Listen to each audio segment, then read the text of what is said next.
Hello friends, welcome back. Friends, जो लोग channel पे नए हैं तो प्लीज़ चैनल को लाइक एंड सब्सक्राइब कीजिए ताकि मैं इस तरह की वीडियोस आपके लिए और ला सकूं।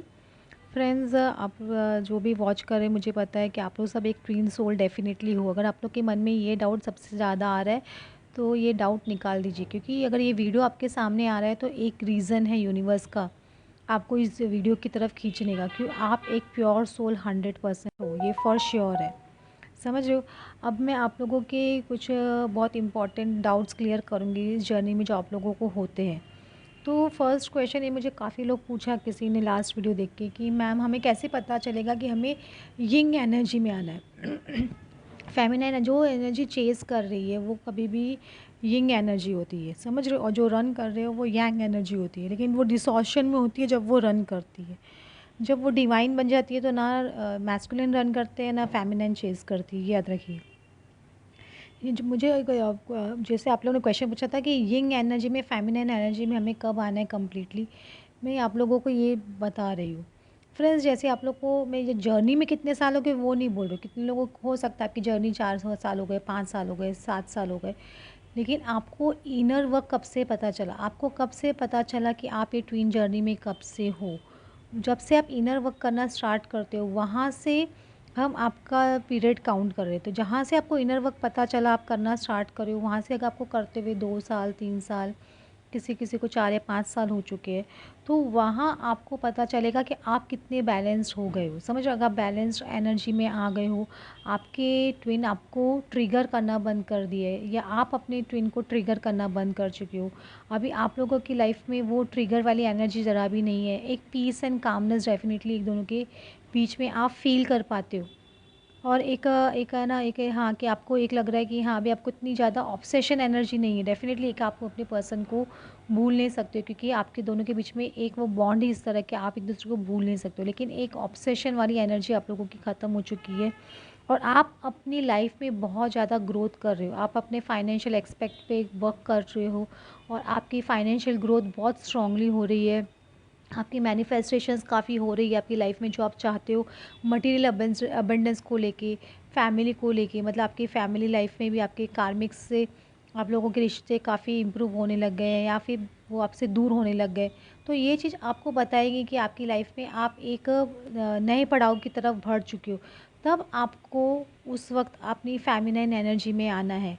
समझ रहे हो, वो आपको आपको अपनी फेमिनिन एनर्जी में आना ही होगा, तभी आप यूनियन में आ सकोगे। अदरवाइज़ आप खाली इनर यूनियन अचीव कर लेते हो, लेकिन आप कंप्लीट यूनियन फिज़िकल यूनियन में नहीं आ पाते हो। तो फिज़िकल यूनियन में आने के लिए आपको कंप्लीटली यिंग बनना पड़ता है, सामने वाले को यांग बनना पड़ता है।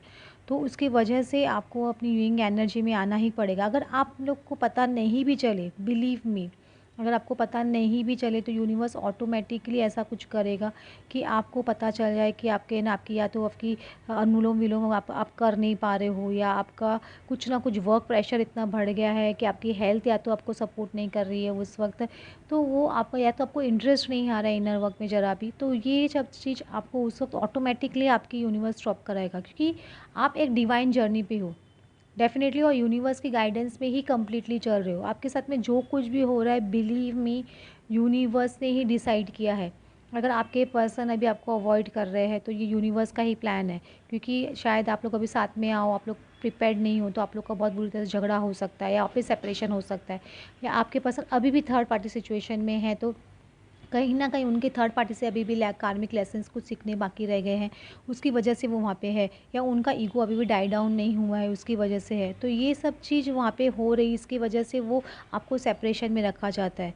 जब आप लोगों की एनर्जी कम्प्लीटली डिज़ॉल्व हो जाती है, ये ट्रिगर वाली एनर्जी ख़त्म हो जाती है, आप ट्रिगर होना बंद हो जाते हो, तो समझिए कि आप एक पीसफुल एनर्जी में आने लग गए हो, मैनिफेस्टेशन आपकी हाई होने लग गई है, तो आपको उस वक्त यिंग एनर्जी में आपको आना है।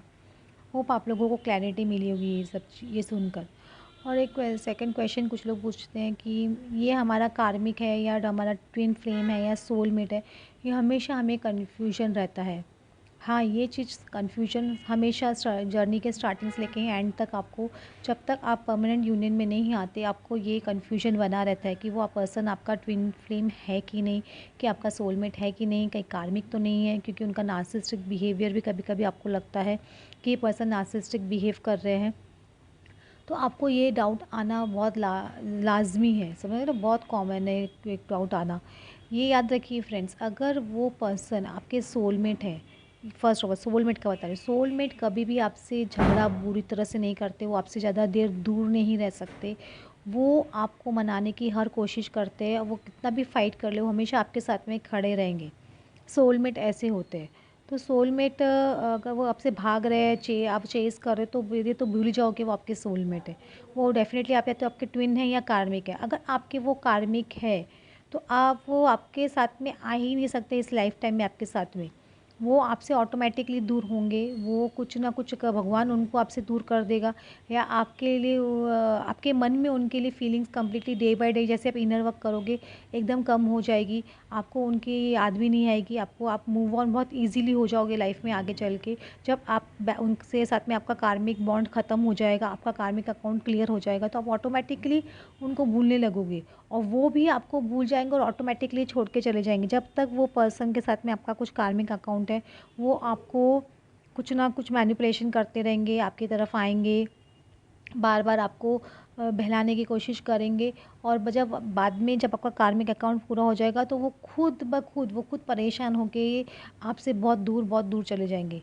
देखिए, अगर आपके ट्विन फ्लेम है, वो आपके ट्विन फ्लेम, बिलीव मी, अगर आपके ट्विन फ्लेम है, तो आप कितना भी आप दोनों के बीच में झगड़ा हो जाए, कितना भी मनमुटाव हो जाए, कितना भी कोई थर्ड पार्टी इंटरफेरेंस हो, चाहे पेरेंट्स का हो, चाहे उनके स्पाउस का हो, या उनके गर्लफ्रेंड बॉयफ्रेंड का हो, या उनका खुद का ईगो का हो, या स्टेटस लेवल का कुछ हो, कुछ भी थर्ड पार्टी सिचुएशन है, कितनी भी फाइट्स हो जाए, कितने भी ट्रिगर्स आप दोनों के बीच में आ जाए, आप दोनों एक दूसरे को नहीं भूल सकते। ना वो आपको भूल पाते हैं, ना आप उनको भूल पाते हो।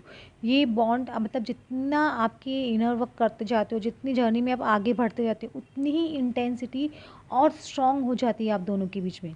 उतना ही आप उनको अपना एज़ अ कपल समझने लग जाते हो, और उतना ही वो आपको अपना कपल समझने लग जाते हैं।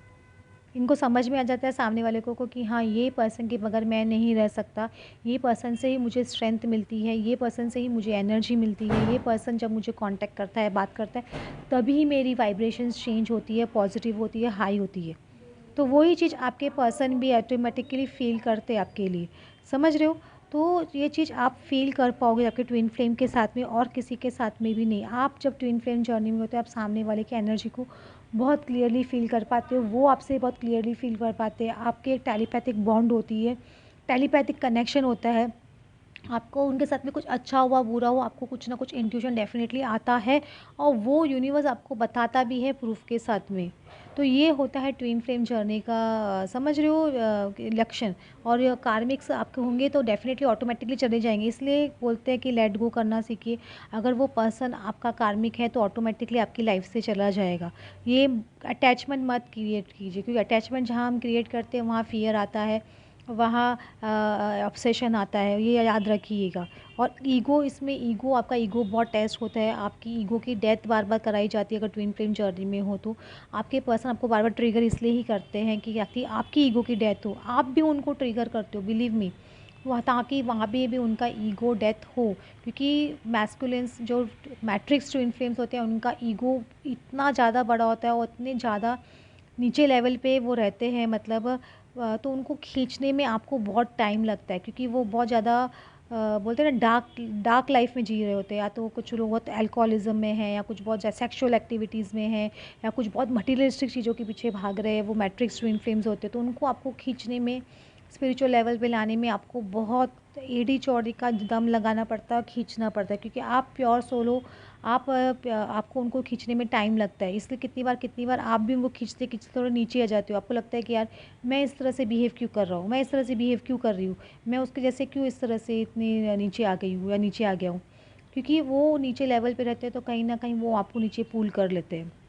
इसलिए बोला जाता है कि आप अपनी वाइब्रेशन हाई रखिए। आप ऊपर खींचोगे अपने आप को, तभी उनको ऊपर खींच पाओगे, अदरवाइज़ वो आपको बहुत नीचे खींच लेंगे। समझ रहे हो? तो ये होप आप लोगों को कुछ क्लैरिटी मिली होगी ट्विन फ्लेम जर्नी के बारे में, कार्मिक्स के बारे में, आपकी यिंग एनर्जी के बारे में, अपनी यांग एनर्जी के बारे में। अपनी एनर्जीज़ को समझिए कि आप कौन सी एनर्जी में हो, यिंग एनर्जी में हो, यांग एनर्जी में हो, या दोनों एनर्जी में हो। ये चीज़ समझना बहुत ज़रूरी है, क्योंकि ये सारा खेल ही एनर्जी का है। बिलीव मी, पूरी दुनिया ही एनर्जी का खेल है। आपकी मैनिफेस्टेशन आपकी एनर्जी की वजह से होती है, ये भी याद रखिए। हो फ्रेंड्स, आपको आज का वीडियो अच्छा लगा then please like and subscribe and thanks for watching. और कमेंट डेफिनेटली कीजिए आपको क्या अच्छा लगा, क्या नहीं अच्छा लगा, और किस टॉपिक्स पे आप वीडियो और चाहते हो ट्विन फ्लेम जर्नी पे। Thank you.